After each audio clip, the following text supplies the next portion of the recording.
Hi artist, it's me, Mrs. Darasha, and this month is Hispanic Heritage Month. So we're going to talk about a Mexican artist right here, Frida Kahlo. So Frida Kahlo is best known for her self-portraits. So that means eyes, nose, mouth. She would draw herself, her face, how she saw herself. So we're going to be inspired by that, and we're going to make our own Frida Kahlo portraits today. Okay, so you're going to want to get your supplies, just a piece of paper. You're going to want a writing utensil and some coloring utensils. And the first thing you're going to do is we're going to fold our paper into fours. So you see I just folded it in half as well as I can. It doesn't have to be perfect. And then I folded it again. So I split it into fours. When you open it up, you're going to have this letter T that's right here. So you have a center point. This is going to help us know where our eye line is when we're drawing our Frida Kahlo portraits, and that's really important. So what I'm going to do first is right here up at the top, right on that vertical line that I folded, I'm putting a little dot. I'm leaving enough room at the top though to make my flower headdress that Frida's going to wear. And then I'm making two dots right here on that center horizontal fold that are right in the center, and then one right down here on that vertical line again. So what I'm going to do is I'm going to connect that top dot with that middle dot that I made on that fold, just a slight curved line. Looks like a top of a triangle right now. And then what I'm going to do is I'm going to make a bottom U. So what I've created now is I've created Frida's hair that's going to drape in front of her face, and that curved U line, that's going to be her chin. So since that's her chin, I'm now going to make the neck. So I don't want to make it too thin or too wide. So I can look in the mirror and I can look at my neck and see how wide I need to make those lines. And I'm going to stop before I get to the bottom because I'm going to make some shoulders that go all the way to the edge of the paper. So you can see now I have the face, the neck, and the shoulders. And then you can add some embellishments. Like I'm going to add a necklace here with some circles right there on the neckline, just to add some extra detail. What I'm then going to do is add some ears. So they're just like letter C's right there underneath the fold connected to where I made her hair and her face connect right there. And now I'm just going to make a curved line that goes up, curved line that goes up, and I'm going to stop. So now I've made the sides of her hair for her head. So now it's starting to look more like a person. So right here on this center fold, that's going to be the eye line. So what I'm saying right here is eyes, we can fit 5 eyes across our face proportionally. So an eye, the size, you don't want it to be too small. You can see when I make this eye right here, almost like a football shape, I'll be able to fit one to the side, one to the center, the second eye here, and then still have the space toward the other side. So I can fit 5 eyes across my head proportionally. Now I'm adding a circle or an oval touching the top and bottom lid, and that's going to be the colored portion. And now I'm going to make a pupil. So 1 circle, 2 circles. And I'm going to fill that pupil in with my pencil or with my marker or my crayon, whatever I'm using to draw with. I can also make more details like eyelashes. Maybe some on the bottom as well.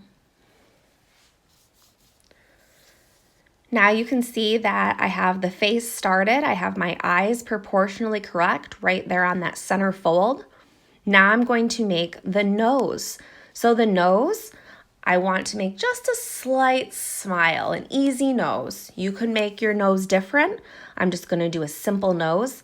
And then right here, I'm going to make the mouth. So the mouth is going to be started with a letter V. That's your Cupid's arrow right there at the top. And what I'm saying is your eyes right there in the center, that's how wide your nose is. And your pupils, if you draw an imaginary line down from your pupils, that's how wide your mouth is. So that way you don't make your mouth too wide or too small. I connected the top lip and just a slight smile for the bottom lip. And the nice thing is, if you need to stop this video, you can always go back.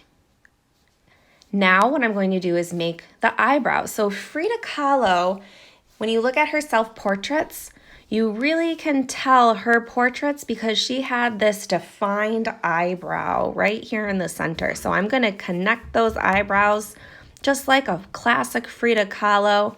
Right there, looks like a letter M almost. I made some earrings. You could add some embellishments as well. And then what I'm going to do is I'm going to make that flower crown on the top. Any kind of flowers you want to make. I'm just making some with petals, some big, some small. You can make as many flowers and as many different flowers as you want right up here on the top of Frida Kahlo's head.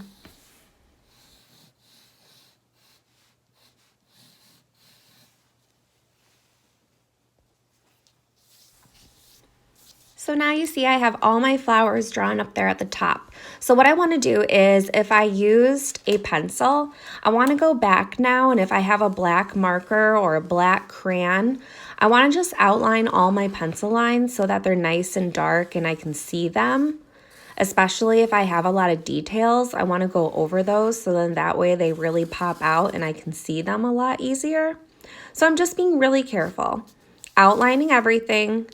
You can see that I made sure I got all my flowers at the top, and you can even add details in your background if you want. In a lot of Frida Kahlo's self-portraits, she drew herself with monkeys or other animals, so you could always draw an animal you have or an animal you like with your Frida self-portrait. So what I'm doing now is I'm using crayons. You can use watercolor, colored pencil, marker, anything you have at home. And I'm filling in all of my details. So considering it's a self-portrait inspired by Frida Kahlo, I want to try to use colors that best represent what she looks like. So I'm using my black for her hair. So she had darker hair, dark brown, black hair. So I'm filling in her hair. You see it's pulled up here all the way up to the flowers and just taking my time. Same thing with her eyebrows. Her eyes, they all were a little bit darker colored. And then her skin tone was more on the tan side. So you want to get as close as you can to her skin tone. So I chose a brown crayon and a peach crayon. And what I'm going to do is I'm going to blend them. I don't have a tan color, so I'm just using what I have. So I'm mixing these two crayons together so I can get as close to her skin color as possible. So now you're going to want to color the crown of flowers that Frida has on the top of her head. So don't take one crayon and fill in the whole thing with one color. You took all this time and you made different sizes and different flowers. So pick different colors and make it really colorful. So here she is, all finished, Frida Kahlo, inspired by her self-portraits. You can see that we proportioned our eyes, nose, and mouth from the center of the eyes for the nose and the center of the pupils for the mouth. So it's proportionally correct. I have her hair up here in that beautiful flower crown. I also made sure I didn't make my neck too wide or too thin. I added details like eyelashes. I think it looks wonderful. And you can always add more details. Like in the background, we talked about animals or designs. You can make yours look however you want. I can't wait to see yours.